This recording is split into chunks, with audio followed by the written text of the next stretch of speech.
लेकिन उन लोगों का सोचिए। नहीं, सवाल है ना कि आप दिल्ली में ही बैठ करके नहीं दे पाएंगे। जी। आप अपने जन्म स्थान का प्रमाण कुछ भी आपके पास नहीं है। मेरे पास तो मेरे माता पिता का ही प्रमाण नहीं है, दोनों दुर्भाग्य से दिवंगत हो गए।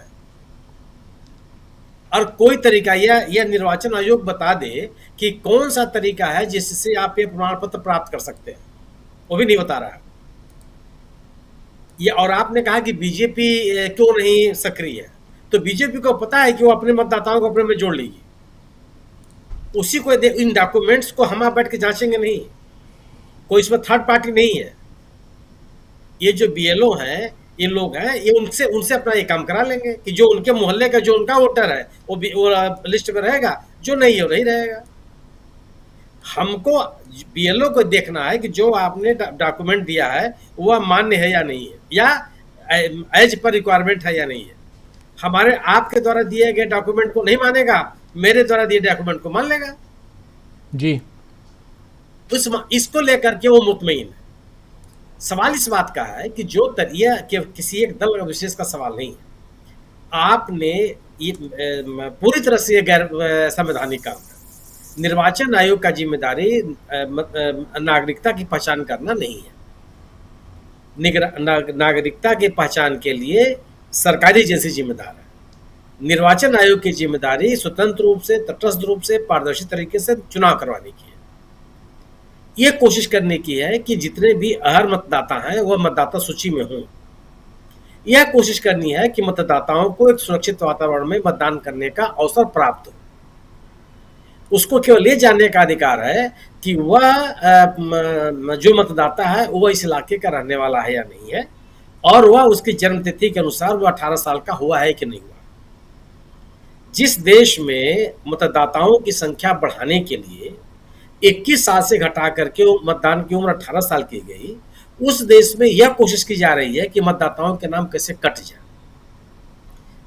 निर्वाचन आयुक्त ने, मुख्य निर्वाचन आयुक्त ने क्या कहा कि आप जिस जगह रह रहे हैं आप वहीं मतदान करने की कोशिश कीजिए। जिस जगह पे आपका मकान है या घर है या जमीन है वहां मतदाता बनने का प्रयास मत कीजिए। उन्होंने अपनी मंशा साफ कर दी है जी। आप, और एक साफ साफ कर दिया है कि कितने लोगों का नाम कटेंगे। यह क्या यह जिम्मेदारी निर्वाचन आयोग की है? मैं दिल्ली में रहता हूं और मैं मोतिहारी वोट देना चाहता हूं कि मेरा नाम मेरी वोटर लिस्ट मोतिहारी में रहे। पैतृक स्थान वहां है, ज्ञानेश कुमार जी पैतृक स्थान वहां है, हम वहां रहेंगे। पैतृक स्थान मेरा वहां है। और तो ये ज्ञानेश कुमार जी कौन होते हैं तय करने वाले, और क्यों तय करेंगे आप? ये मताधिकार से वंचित करना नहीं है तो और क्या है? ये लोकतंत्र की हत्या नहीं है तो और क्या है? अब मतदाताओं से मताधिकार नहीं छीन रहे तो और क्या कर रहे हैं? और जो सार्वभौम डॉक्यूमेंट है, आपने कहा, मैं मानता हूं कि आधार कार्ड नागरिकता का पहचान नहीं, बिल्कुल सही है। निवास का प्रमाण पत्र तो है, और अगर निवास का ही प्रमाण पत्र नहीं है तो किस बात के लिए है? जो आपने आधार कार्ड दे रखा है लोगों को, आप सिरे से खारिज कर दीजिए। आप उसको निवास का प्रमाण पत्र मानते नहीं है, पहचान का प्रमाण पत्र मानते नहीं है, उम्र की पहचान पत्र आप मानते नहीं है। आपने क्यों उसमें डलवाया? जब आप याद कीजिए, शुरुआती दिनों में केवल बर्थ ईयर लिखा जाता था, बाद में संशोधन करके आया कि आप पूरी डेट ऑफ बर्थ लिखवा सकते हैं। संशोधन करने का अधिकार दिया गया। क्यों दिया आपने? और वो अभी नहीं है कि मन माना है। आप वहां जाएंगे अपने मतदान के आधार केंद्र पर, तो आपसे डॉक्यूमेंट मांगेगा कि जो आप अपने जन्म स्थान का दावा कर रहे हैं। तो अगर वो आपके आधार कार्ड में जन्म तिथि अंकित है, अगर आधार कार्ड में जन्म स्थान या पता रहने का पता अंकित है, तो क्यों नहीं स्वीकार करेंगे आप? वो इसका कारण क्या है ये भी नहीं निर्वाचन आयोग बताता। जिस राशन कार्ड के आधार पर 80 करोड़ जनता को यह केंद्र की सरकार सीना ठोक करके अनाज दे रही है, उस राशन कार्ड को आप नहीं मांगेंगे, जो पीढ़ी दर पीढ़ी चलती चली आ रही है। ऐसा नहीं है कि कोई आज जाके अपन बना लिए, परिवारों के पास पीढ़ी दर पीढ़ी राशन कार्ड बना हुआ है, उसको भी आप नहीं मानेंगे। आप ड्राइविंग लाइसेंस नहीं मानेंगे, जो कानूनन एक वैध डॉक्यूमेंट है, और इस बात का भी डॉक्यूमेंट है कि आप कम से कम वयस्क हैं, क्योंकि वयस्क नागरिक को ही ड्राइविंग लाइसेंस मिल सकता है। उसमें भी आपका पता लिखा हुआ है, उसको भी आप नहीं मानेंगे। और आपने नियम बना रखा है, आपका ड्राइविंग लाइसेंस बाई पोस्ट आएगा, आप हाथों हाथ नहीं ले सकते। यानी कि एक बार वो सरकार प्रमाणित करती है कि आप जो पता आप लिखवा रहे हैं उस पते पे आप रह रहे हैं, जी, यह भी सुनिश्चित करती है। आप उस डॉक्यूमेंट को भी नहीं मानेंगे। सवाल इस बात का, और आप कह रहे हैं कि आप जमीन का डॉक्यूमेंट दीजिए। कितने लोगों के पास जमीन है बिहार में? यह आंकड़ा तो बिहार की सरकार के पास है। बिहार उस राज्य में शामिल है जिसने अपने नागरिकों का सामाजिक और आर्थिक आंकड़े इकट्ठे किए हैं। क्या उसके पास कितने भूमिहीन लोग हैं, कितने पढ़े लिखे लोग हैं, कितने लोग मैट्रिक पास है, सब डेटा उसके पास है। कुल हाई स्कूल पास, जन्म प्रमाण पत्र रखने वाले लोग, पासपोर्ट रखने वाले लोग, सरकारी नौकरी के डॉक्यूमेंट रखने वाले लोग, कुल की संख्या 15%। सब जोड़ दीजिए आप, जिसमें किसी 2% है, कोई 3% है, कोई 4%, लेकिन सबको आप 15% में शामिल कर लीजिए। बाकी 85% का क्या होगा? दूसरी चीज कि आप इतनी कम अवधि में, एक तो सबसे आपत्तिजनक बात है कि नागरिकता के अभियान को सुनिश्चित करने की जिम्मेदारी निर्वाचन आयोग की नहीं है। ये पूरी तरह से गैर संवैधानिक काम। दूसरी चीज, अगर आपको यह अभियान चलाना ही है, आप वोटर लिस्ट को अद्यतन करना चाहते ही हैं, तो आप पहले उन राज्यों में कर लेते जहां पर एक साल 1.5 साल बाद चुनाव है, 2 साल बाद चुनाव है, पूरी प्रक्रिया सबके सामने आ जाती। जिस राज्य में 2 महीने के बाद चुनाव है, वह चुनाव कराना आपकी संवैधानिक बाध्यता है। वहां 1 महीने में 8 करोड़ लोगों का नाम आप कैसे सत्यापित कर सकते हैं? जी, कौन सा मैकेनिज्म आपके पास है? और जो ये दावा कर रहा है, जिस प्रेस विज्ञप्ति की आपने बात की कि 85% लोगों का इन्होंने वितरित कर लिया, या रिसीविंग दे सकते हैं क्या 85% लोगों का? पूरे राज्य से शिकायत आ रही है 87%, 87% जी, 87% लोगों का, क्या निर्वाचन आयोग उसमें से केवल 20% लोगों का दे दे कि ये देखिए सबकी रिसीविंग मेरे पास है, ये रिसीविंग है मेरे पास, और सबके रिसीव करा करके हमने दिया हुआ है। बांट देना और उपलब्ध करा देना दो अलग अलग चीजें हैं।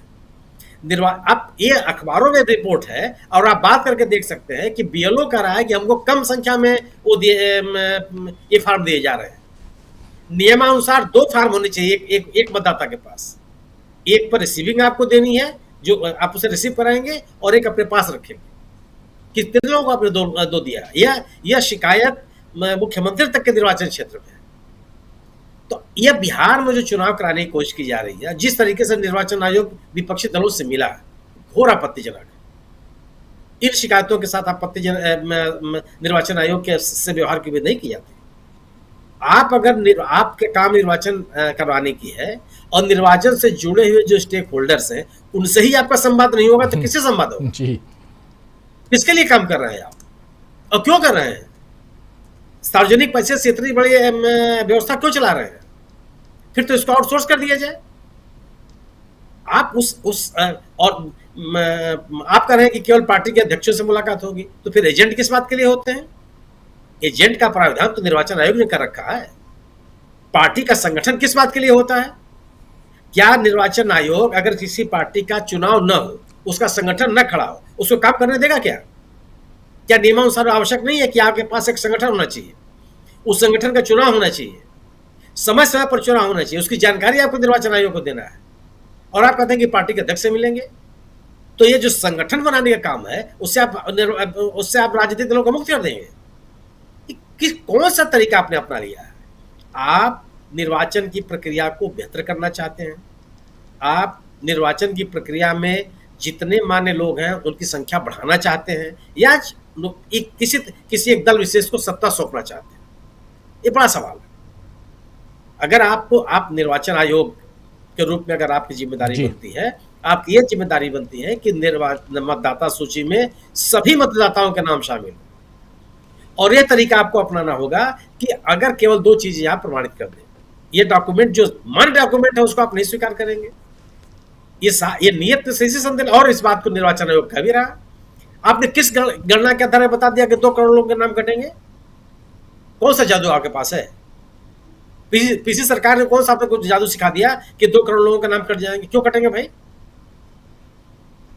8 के 8 करोड़ क्यों नहीं रहेंगे? आप ये क्यों नहीं कहते हैं कि हम एक मतदाता का नाम मतदाता सूची में रखेंगे? आपको नियत तो इसी संदेह होने लगा। अगर आप एक व्यवस्थित व्यवस्था चला रहे हैं, तो आपका बयान नहीं होना चाहिए कि किसी मतदाता का नाम नहीं छूटेगा।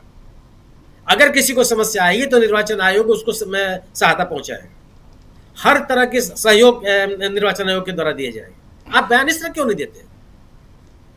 और दूसरी चीज मैं जानना चाहता हूं कि आपने ये बता दिया कि आपको माता पिता के प्रमाण पत्र देने होंगे, जो सिंगल मदर जो व्यक्ति है उसको क्या करेगा?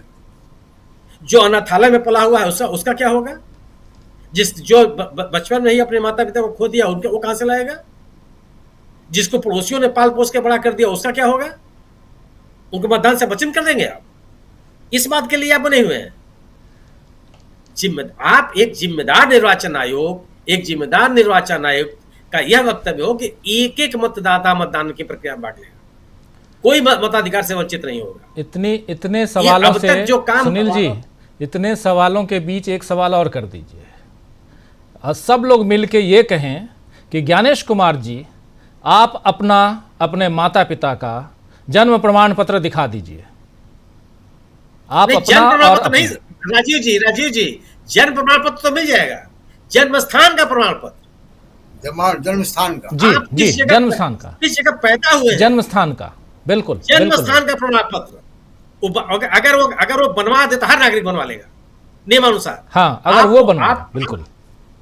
सवाल इस बात का है, मैं मानता हूं ज्ञानेश कुमार की जो परंपरा है मजबूत परंपरा है, उनके घर में पढ़े लिखे लोग हैं, उनकी बेटी आईपीएस अफसर है, ठीक है, लेकिन जन्म स्थान का प्रमाण पत्र लाइए आप। सवाल है कि जिस दौर में ज्ञानेश कुमार जी पैदा